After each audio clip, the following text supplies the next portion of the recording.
6 मार्च 2025। मीठे बच्चे, जैसे तुम आत्माओं को यह शरीर रूपी सिंहासन मिला है, ऐसे बाप भी इस दादा के सिंहासन पर विराजमान है। उन्हें अपना सिंहासन नहीं।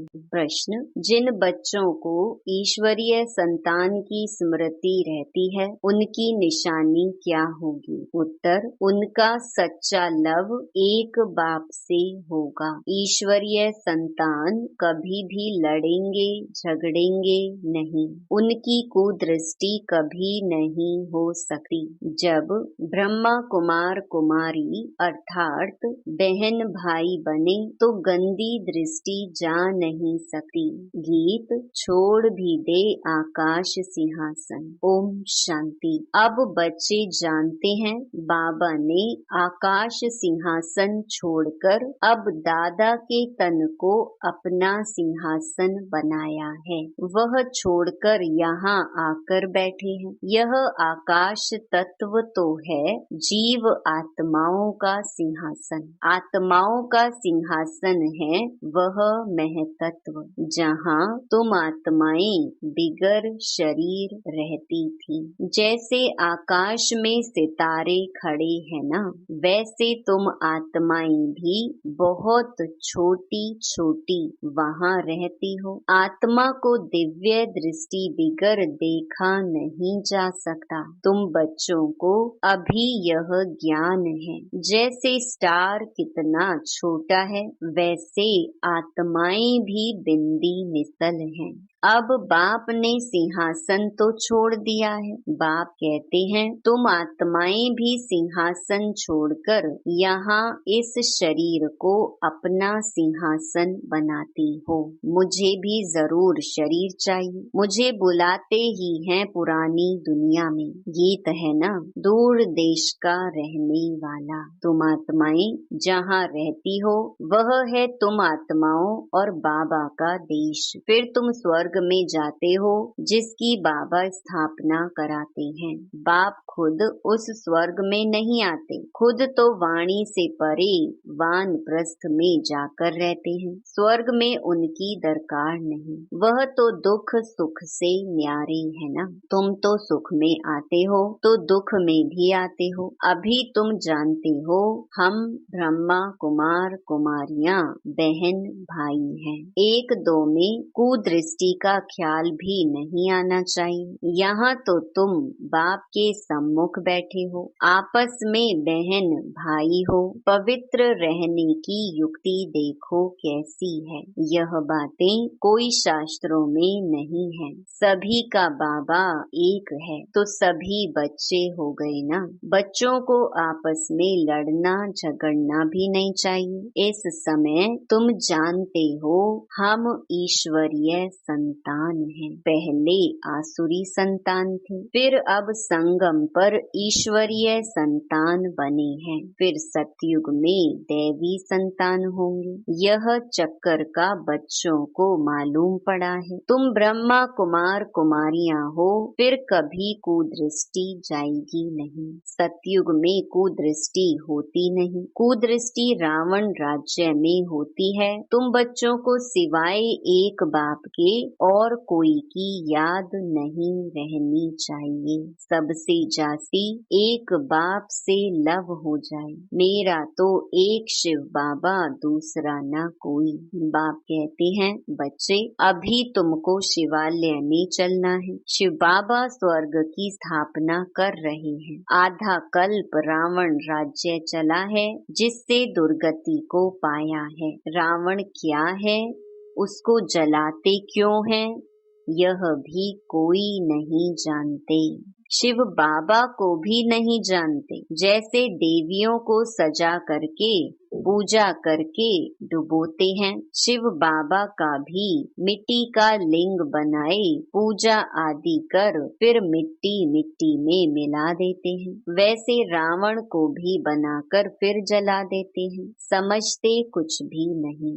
कहते भी हैं अभी रावण राज्य है, राम राज्य स्थापन होना है। गांधी भी भी राम राज्य चाहते थे, तो इसका मतलब रावण राज्य है ना। जो बच्चे इस रावण राज्य में काम चिता पर बैठ जल गए थे, बाप आकर फिर से उन पर ज्ञान वर्षा करते हैं, सबका कल्याण करते हैं। जैसे सूखी जमीन पर बरसात पड़ने से घास निकल आता है ना, तुम्हारे पर भी ज्ञान की वर्षा न होने से कितने कंगाल बन गए थे। अभी फिर ज्ञान वर्षा होती है जिससे तुम विश्व के मालिक बन जाएंगे।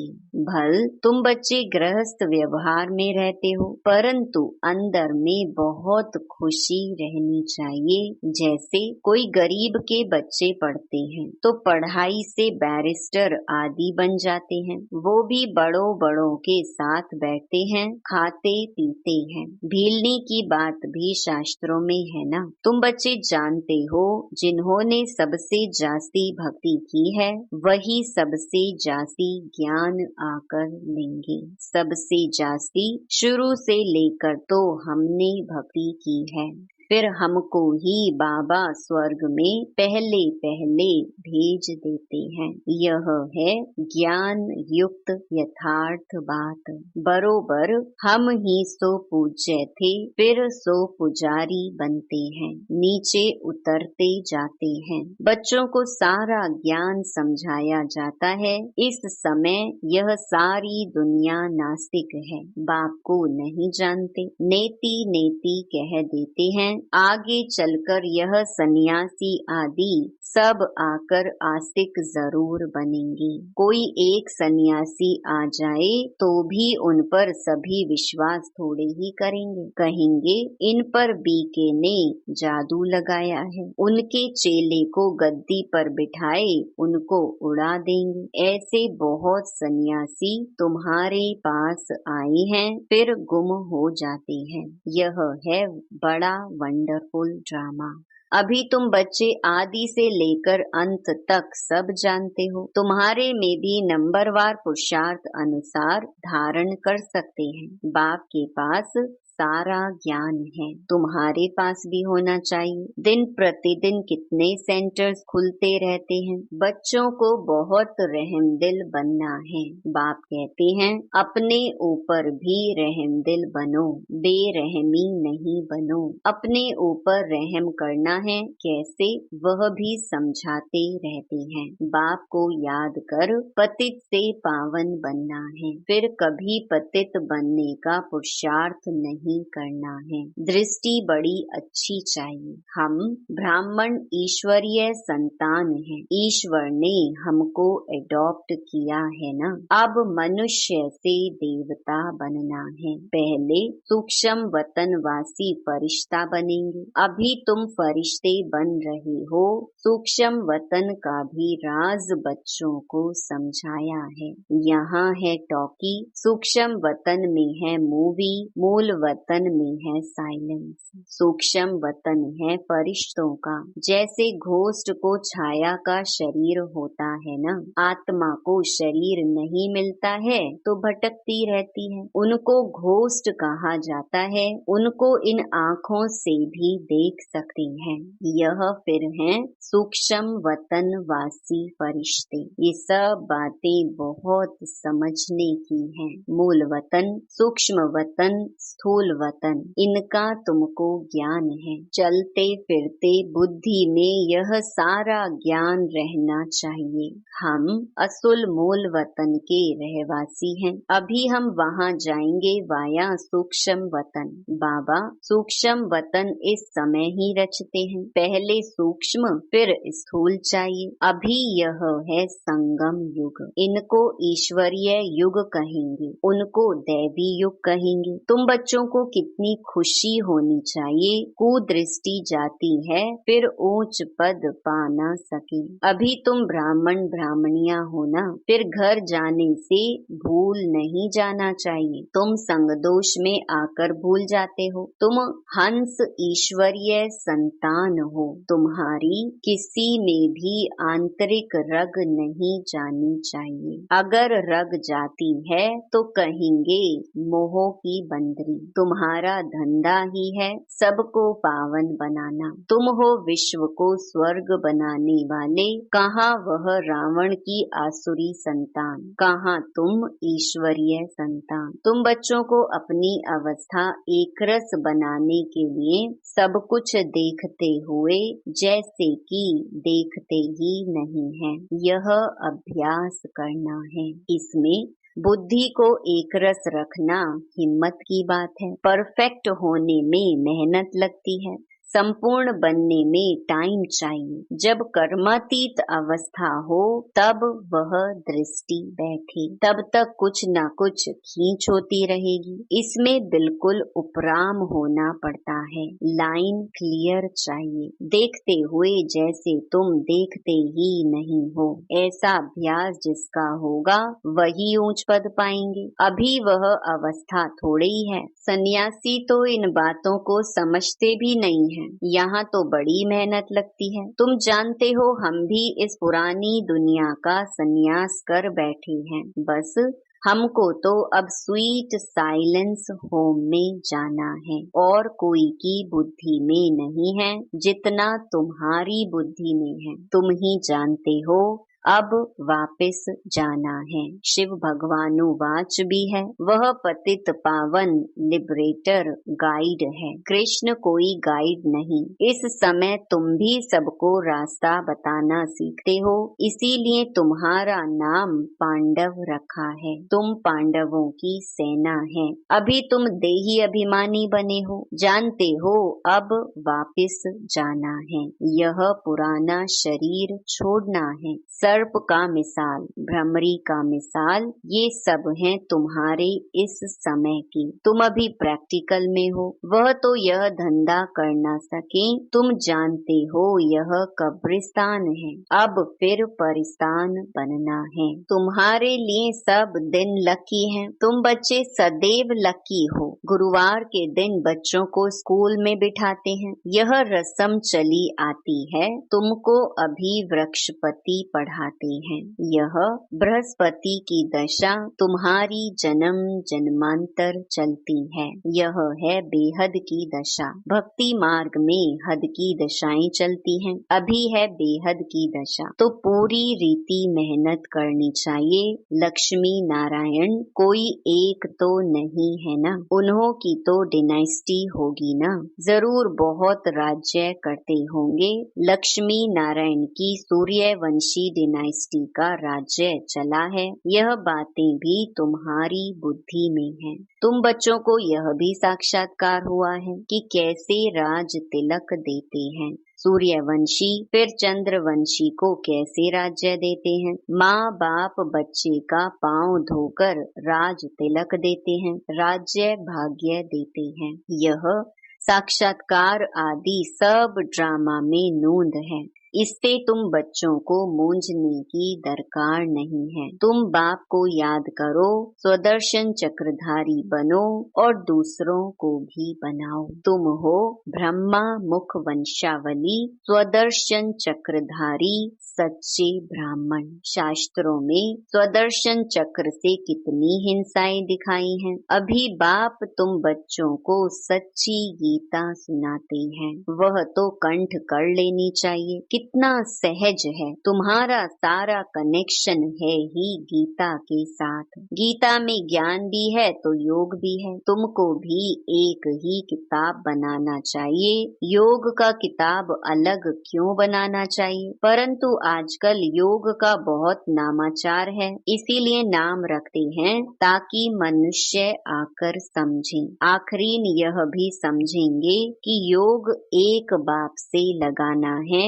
जो सुनेंगे वह फिर अपने धर्म में आकर ऊंच पद पाएंगे। अच्छा मीठे मीठे सिकिलधे बच्चों प्रति माता पिता बाप दादा का याद प्यार और गुड मॉर्निंग। रूहानी बाप की रूहानी बच्चों को नमस्ते। धारणा के लिए मुख्य सार। पहला, अपने ऊपर आपे ही रहम करना है। अपनी दृष्टि बहुत अच्छी पवित्र रखनी है। ईश्वर ने मनुष्य से देवता बनाने के लिए एडॉप्ट किया है, इसीलिए पतित बनने का कभी ख्याल भी न आए।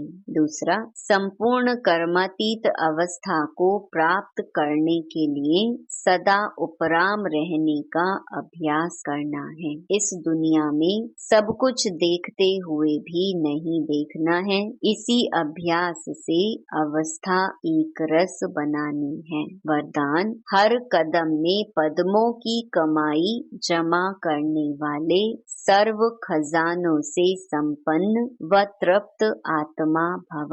जो बच्चे बाप की याद में रहकर हर कदम उठाते हैं, वह कदम कदम में पद्मों की कमाई जमा करते हैं। इस संगम पर ही पद्मों के कमाई की खान मिलती है। संगम युग है जमा करने का युग। अभी जितना जमा करना चाहो उतना कर सकते हो। एक कदम अर्थात एक सेकंड भी बिना जमा के ना जाए, अर्थात व्यर्थ ना हो। सदा भंडारा भरपूर हो। अप्राप्त नहीं कोई वस्तु, ऐसे संस्कार हो।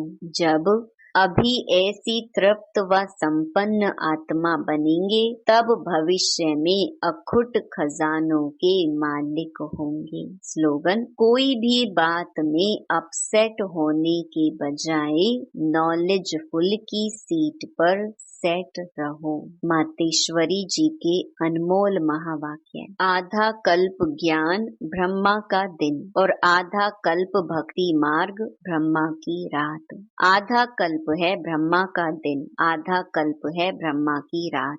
अब रात पूरी हो सवेरा आना है। अब परमात्मा आकर अंधियारे की अंत कर सोझरे की आदि करता है। ज्ञान से है रोशनी, भक्ति से है अंधियारा। गीत में भी कहते हैं, इस पाप की दुनिया से दूर कहीं ले चल, चित चैन जहाँ पावे।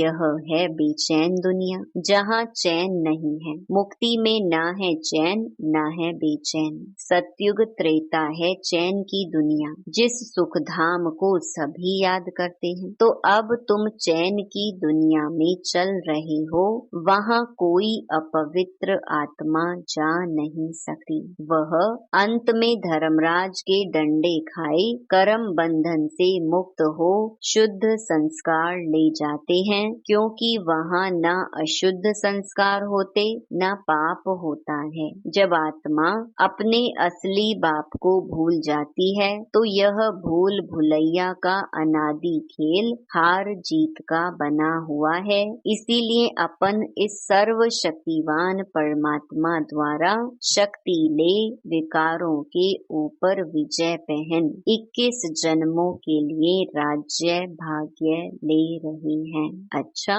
ओम शांति। अव्यक्त इशारे, सत्यता और सभ्यता रूपी कल्चर को अपनाओ। आपके बोल में स्नेह भी हो, मधुरता और महानता भी हो, सत्यता भी हो, लेकिन स्वरूप की नम्रता भी हो। निर्भय होकर अथॉरिटी से बोलो, लेकिन बोल मर्यादा के अंदर हो। दोनों बातों का बैलेंस हो। जहाँ बैलेंस होता है वहाँ कमाल दिखाई देती है, और वह शब्द कड़े नहीं मीठे लगते हैं। तो अथॉरिटी और नम्रता दोनों के बैलेंस की कमाल दिखाओ। यही है बाप की प्रत्यक्षता का साधन। ओम शांति।